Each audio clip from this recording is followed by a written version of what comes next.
battons pour les droits des femmes musulmanes en France. Parce qu'en France, les femmes musulmanes subissent beaucoup d'islamophobie, comme vous le savez sûrement. Les femmes musulmanes, elles ont la particularité souvent de se trouver à la convergence de toutes ces discriminations-là. Ça vise très clairement les femmes qui portent le hijab, ça c'est une évidence, parce que jusqu'à présent, on n'a jamais demandé, je sais pas, il y a plein de footballeurs qui ont des gros tatouages de croix ou avec des messages chrétiens. La présence publique des femmes musulmanes, donc déjà dans un premier temps dans le sport, mais de manière générale en fait dans l'espace public, dans tous les espaces où on peut voir des femmes musulmanes visibles, on essaye de les faire disparaître. Et en fait, donc là, oui, clairement, les personnes qui sont visées, pour nous, c'est les femmes musulmanes. Ça nous fait penser en fait à la loi par exemple de 2004 qui a interdit le port du foulard, enfin le port de signes religieux ostentatoires dans les écoles. Mais ce qu'on voit en fait depuis l'application de cette loi, c'est que c'est surtout une chasse aux sorcières contre les étudiantes qui souhaitent porter un foulard. On n'entend jamais parler de personnes qui sont exclues parce qu'elles avaient une croix ou même une kippa. Enfin, je pense que c'est hyper anecdotique et que ça doit même pas arriver. Cette année pour les JO, où la France s'était un petit peu d'ailleurs ridiculisée sur la scène internationale parce que c'était le seul pays qui interdisait aux athlètes musulmanes de porter un foulard.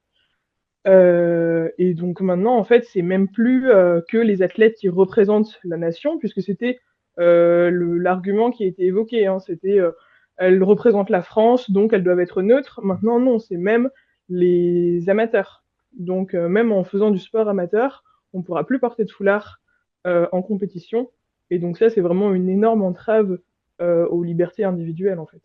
Puisqu'en fait, c'est déjà le cas. Il y a déjà des études qui prouvent que les jeunes femmes, déjà les jeunes femmes racisées, mais aussi les jeunes femmes musulmanes, sont sous-représentées dans le sport des jeunes filles qui veulent commencer le sport. C'est sûr que pour certaines, ça va les décourager. Ça me fait penser à la piscine, par exemple. Les piscines en France, elles ne sont plus accessibles, enfin, elles sont pas accessibles aux femmes musulmanes qui portent un foulard depuis des années, que peut-être ça deviendra comme ça et que ce sera généralisé à tous les sports. Ouais. Et en fait, c'est totalement dystopique comme vision.